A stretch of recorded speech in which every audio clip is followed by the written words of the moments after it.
Africa's most populous nation, Nigeria, is full of promise, but fulfilling that promise is sometimes a struggle.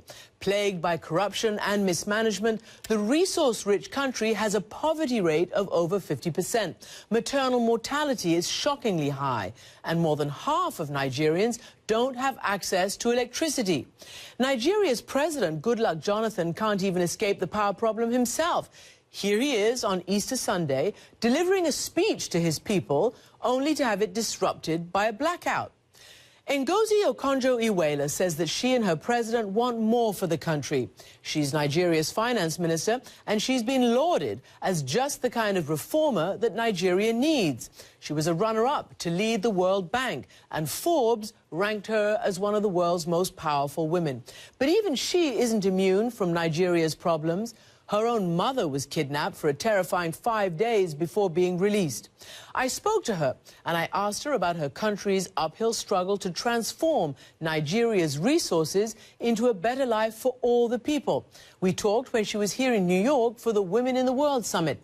And as you watch, we look forward to your tweets using #Amanpour. Dr. Okonjo-iweala, welcome to the program. Thank you, Great Christiane. to have you. Thank you. Nigeria is a huge and important country. We have many, many viewers from Nigeria, always very active and very interested. So it's great to have you here. Thank you. You have said, and others have said, that 2013 is going to be a real game-changing year, a turning point year for Nigeria, particularly in your area of finance and economics. How? Well, it's going to be a game changer and a turning point, because this is the year we're going to produce results. And we're already producing results within the administration. First, on the economic side, I just want to say that macroeconomic stability has been restored. Now, nobody should minimize that.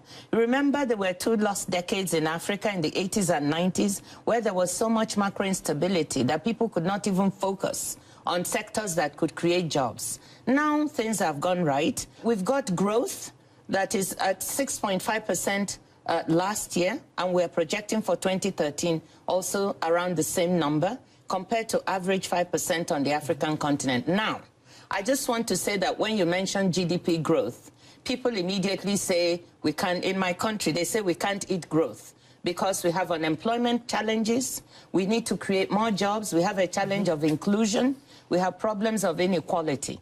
All those are challenges we face. You are obviously a passionate defender of your country. You are a person who calls for transparency and honesty and best practices. There is a huge problem with corruption in your country. The president promised to address this stuff. And the latest is that an ally of his, a former governor who was convicted of stealing millions of dollars, has been pardoned, embezzling $55 million in public funds. Now, the U.S. calls that a setback for the fight against corruption. I mean, how do you answer that? How do I answer that, Christiane? Okay, listen to what I have to say on corruption. And I think I have quite a bit to say. I wrote a book recently where I also had a whole chapter on that issue called Reforming the Unreformable. Nigeria does have a problem with corruption, and so do many other countries, including developed countries. I don't like the fact that when people mention the name Nigeria, the next thing they say is corruption.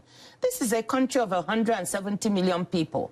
99.9% of them are honest, hard-working citizens who just want to get on with their lives, and they want a government that delivers for them.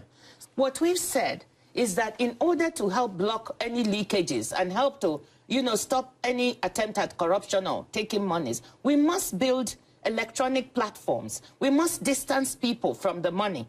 These things were recommended by the World Bank and the IMF. I used to work at the World Bank. We are doing them.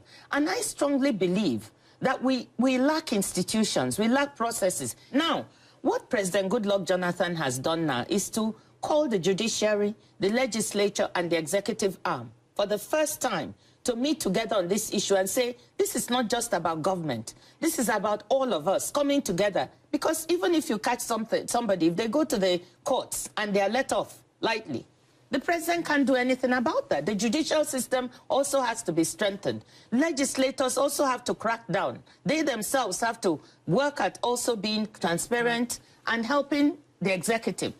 But for me also, in addition to doing that, we need to stop talking and identify the specifics. Like you mentioned, oil leakages. Let me mention two things quickly.